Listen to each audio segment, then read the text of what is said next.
एक हमारे अंदर एक और भाव आ रहा, एक भाव ये आ रहा अहंकार, अहंकार का भाव। और अहंकार के कारण हमारे पास में लोग भटकते हैं, वो दूर भागते हैं, हमारे युवा बच्चे हमारे साथ नहीं आते। आज हम मान लीजिए हम 70 साल के हो गए तो हमें नहीं चाहिए कि 4-5 युवा हमारे साथ चलें। आज ये स्थिति, युवाओं को हम आगे नहीं बढ़ा पा रहे हैं। यहाँ पे जितने बैठे हैं 40 से नीचे वाले 2-4 ही होंगे, कम ज़्यादा नहीं है। तो कहने का तात्पर्य युवाओं को आगे बढ़ाना, अब वो क्यों नहीं बढ़ पा रहे हैं, ये सब देखने की बात है। गुरुदेव ने और शांतिपुर मिशन वर्तमान एक चीज चाहता है कि हम प्रवचन कितने अच्छा दे रहे हैं, बढ़िया से बढ़िया बोल रहे हैं। टीवी पे हो जाता है प्रवचन, हजारों लोग प्रवचन दे रहे हैं, क्यों? उसका प्रभाव पड़ता है क्या? प्रभाव पड़ता है, लेकिन उतना नहीं पड़ता जितना उस व्यक्ति का पड़ता है जिसने तप से अपना तप भी किया। परम पूज्य गुरुदेव छोटी सी बात का भी प्रभाव पड़ा, करोड़ों लोग जुड़ते चले गए, आज भी जुड़ रहे हैं, उन्हीं के तप से तो जुड़ रहे हैं। तो आज अपेक्षा मिशन की ये है कि हम भी गुरु जी के अनुभव करें। गुरु जी ने कहा कि भाई मैंने 100% पालन किया, 1% तो पालन करो। जब हनुमान जी के लिए कहा गया राम काज लग तब अवतारा, उसी प्रकार से हमारे लिए भी कहा गया श्री राम काज लग तब अवतारा। हमारा जन्म नहीं हुआ, अवतार हुआ, और हम सामान्य व्यक्ति नहीं है, भले ही हमें एहसास ना हो। अब प्रश्न ये है कि बिल्कुल लास्ट समय आ गया, सतयुग आने वाला है, बिल्कुल लास्ट समय, और लास्ट के समय में अगर हम आलस्य प्रमाद में चले गए तो घाटे में रहेंगे, फायदे में रहेंगे।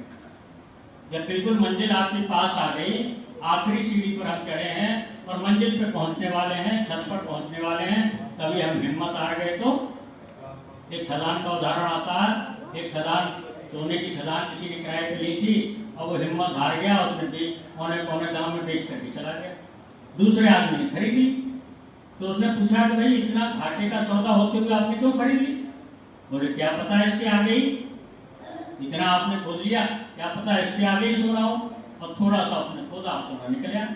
तो बिल्कुल अंतिम चरण में जाकर के अगर हम निराश होंगे, आलस्य प्रमाद में समय गंवाएंगे, तो गुरु जी ने कहा कि मेरी आत्मा ऊपर से बैठ करके देखेगी और उसको कष्ट होगा, और आप भी घाटे में रहेंगे। तो हम घाटे में न रहें, इसलिए जो समय आया है, आज तो 1.5 वर्ष का समय, वैसे तो 5 वर्ष की योजना है, लेकिन 1.5 वर्ष का समय भगवान के खेत में हम बो दें, नेगेटिविटी को आउट कर दें, पॉजिटिविटी इन कर दें। अगर आप नेगेटिविटी बोलेंगे तो नेगेटिव समाज बढ़ेगी, जमाना खराब है तो जमाना खराब ही होगा।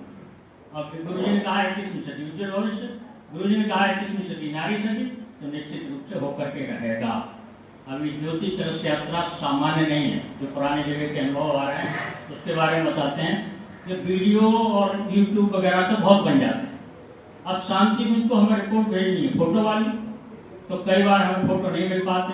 तो मीडिया के जो भी भाई आपके साथ रहें, एक तो ये रखिए कि मीडिया का एक भाई नियुक्त रहे साथ में, अगर वो जाए तो किसी प्रतिनिधि को छोड़ करके जाए। हर कार्यक्रम का 1-1, 2-2 फोटो खींचे, 1-1, 2-2 फोटो। और हमने रिपोर्ट का एक प्रोफार्मा आशीष जी को भेज दिया है, और पूरा विवरण आपको भी भेजा हुआ है। सारा विवरण का अध्ययन कर लीजिए, और उसका कोई क्वेश्चन आए, प्रश्न आए तो पूछ भी सकते हैं। एक जो आपको प्रोफार्मा जो प्रशासन से अनुमति लेनी है उसका भी भेज दिया है। देव परिवार का जो रजिस्ट्रेशन करना है वो भी लेना है। अब होता क्या है, जैसे मान लो आपने ज्योति कलश यात्रा में 5 भाई या 5 बहनें लग गई, तो कई बार ऐसा होता है कि वो कठिन काम, आसान काम नहीं। तो हम साहब ने किया 20 दिन, हम भी 2-4 दिन रहे, लेकिन ये कठिन काम। तो कई बार कोई आदमी उनसे पूछ लेता है कि भैया फार्म नहीं भरवाए, तो झल्ला जाते हैं, भाई लेना अपने आप ले लो, ऐसा हो जाता है। तो ये स्वाभाविक है, इसलिए वो ओवरलोडेड भी ना हो, ये ध्यान रखने की आवश्यकता है कि जो मीडिया वाला ओवरलोडेड ना हो। और रसीद बुक का जो वहाँ पर थोड़ी सी दिक्कत आई, इग्नोर में उसको हम आपको बता दें। रसीद बुकों का, जैसे 2 रसीद बुकें आपकी भर गई, 2 रसीद बुकें शांति कुंज के अमाउंट से, और भरने के बाद उसका कैलकुलेशन किया, टोटल किया, 1-1 रुपये का उसको जमा करा दिया, पीछे लिख दिया रसीद बुक संख्या इतनी, तो आपका हिसाब मिल जाएगा। आप लमसम जमा करते रहेंगे, लमसम काटते रहेंगे, तो उसमें दिक्कत होगी। और ये कहा गया है शांति कुंज से कि वाउचर कम से कम मतलब ज़्यादा से ज़्यादा लगाए तो उसके तेल के लगाए। हम तो कहते हैं तेल की मत लगाइए, आप इतने सामर्थ्यहीन थोड़े हैं जो तेल का 1 महीने का रथ नहीं चला सकते, ऐसा थोड़ी ही बाकी व्यवस्था नहीं बना सकते।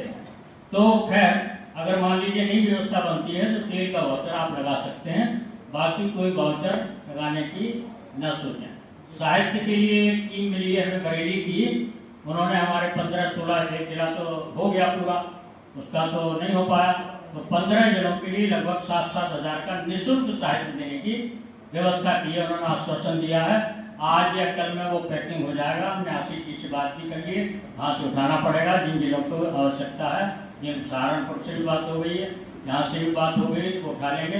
तो 15 जनों के लिए वो 7-7 हज़ार का इनिशियल साहित्य, देव स्थापना है उसमें, गायत्री चालीसा है और ये निर्माण सत्संकल्प है, बहुत सारी चीज़ें हैं उसमें। तो 7 हज़ार का इनिशियल साहित्य है। इसके साथ भी आपको चाहिए होगा 10 रुपये का, 20 रुपये का, 30 रुपये का साहित्य आप जरूर रखें। जहाँ दीप यज्ञ होता है, जहाँ पर यज्ञ होता है, वहाँ पर वो स्थापित जरूर कराएं। तो साहित्य हमारी पूंजी है। दीवार लेखन की जगह स्टिकर है, मान लीजिए दीवार लेखन नहीं कर पा रहे हैं तो एक दीवार पे स्टिकर की लगा दिया, वो भी बड़ा प्रभावशाली होता। स्टिकर में जो सद्वाक्य होते हैं वो बहुत प्रभावशाली होते हैं। आपको हम अपना घटना बताते हैं। बेगूसराय में गए हुए थे एक टोली में, और हमने जाके ही जिस कमरे में हम ठहरे थे उसमें एक सद्वाक्य लगा दिया जो कुछ बच्चों को सिखाते हैं, उनको बड़े भी खुद अमल करने लगे तो ये संसार स्वर्ग बन जाए। तो एक प्रोफेसर साहब का घर था, उनके बेटे टीचर थे, वो रोजाना हमारे पास से निकलते थे, उसमें झुका के चले जाते थे। तीसरे दिन आए, बोले भाई साहब ये स्टिकर ने तो कमाल कर दिया। तो हमने क्या हो गया, आज हम आपके सामने सिर ऊंचा करके खड़े होने की स्थिति में। मैं गुटखा खाता था और बच्चों को पढ़ाता था, आज मैंने गुटखा छोड़ दिया तो मैं इसी से आया। तो कहने का तात्पर्य छोटे सद्वाक्य से आदमी के जीवन का परिवर्तन हो सकता है। तो सबसे पहली बात तो ये जो समयदानी, गुरु जी ने कहा समयदान ही युग धर्म, समयदानी युग धर्म। आज समयदानी थोड़ा सा कठिनाई से मिल रहा है। अब समयदान गुरु जी ने ये नहीं कहा है कि विकल्प नहीं दिया है आपको करना नहीं करना। 100% जितने लोग यहाँ पर बैठे हैं सबको समयदान करना, कम से कम साल में 1 महीने। उन्होंने तो कहा बाहर करो अपने जिले के बाहर, अब जिले के बाहर नहीं करो, कम से कम जिले में करो। 1 महीने का समयदान आपको निश्चित रूप से 1 साल में 1 बार करना।